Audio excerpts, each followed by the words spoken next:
Hello. അപ്പൊ നമ്മുടെ സാന്ത്വനം രണ്ടാം ഭാഗം പുത്തൻ പ്രൊമോ നമ്മുടെ ശ്രീദേവിക്കെതിരെ ആഞ്ഞടിക്കാൻ ഒരുങ്ങുകയാണ് നമ്മുടെ മീനാക്ഷിയും ഇത്രയും ഗോമതിയും കൂടെ.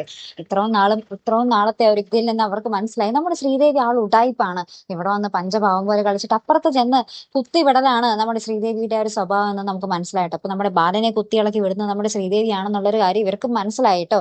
കാരണം വേറൊന്നുമല്ല, ട്യൂഷൻ എടുക്കുന്നതിന്റെ പേരിൽ നമ്മുടെ ബാലൻ വന്ന വീട്ടിൽ കുറെ ഒച്ചപ്പാടൊക്കെ നടത്തുന്നുണ്ട്. നമ്മുടെ ഇത്രയും ഗോമതിയും കൂടെ അമ്പലത്തിൽ പോയിട്ട് വരുമ്പോഴായിരിക്കും ഈ ഒച്ചപ്പാടും ബഹളമൊക്കെ നടക്കുന്നത് കേട്ടോ.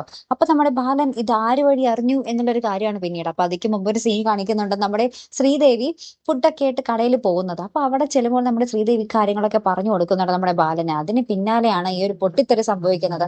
അതിനുശേഷം ആര്യനും നമ്മുടെ ബാലനും തമ്മിൽ ഒരു പൊട്ടിത്തെറി ഉണ്ടാകുന്നുണ്ട്. കാരണം എന്ന് വെച്ചാൽ ഇത്രയും ട്യൂഷൻ എടുക്കുന്നതിന്റെ പേരിൽ വഴക്ക് പറഞ്ഞപ്പോൾ നമ്മുടെ ആര്യം പറയുന്നുണ്ട്, ഒരു ട്യൂഷൻ എടുക്കുന്നതിന്റെ പേരിലാണോ ഇത്രയ്ക്ക് വലിയ പൊട്ടിത്തെറി എന്നൊക്കെ പറഞ്ഞ് നമ്മുടെ ആര്യനും ബാലനും തമ്മിൽ വഴക്കിടുന്നുണ്ട്. അങ്ങനെ ആകപ്പാടെ പൊട്ടിത്തെറി തന്നെയായിട്ട് നമ്മുടെ സാന്ത്വനത്തിന് ഇനി വരാൻ പോകുന്നത്. അപ്പം മറക്കാതെ കാത്തിരുന്ന് കാണാം. അപ്പൊ അടുത്തൊരു വീഡിയോയുമായി വരുന്നത് വരയ്ക്കും. Good bye.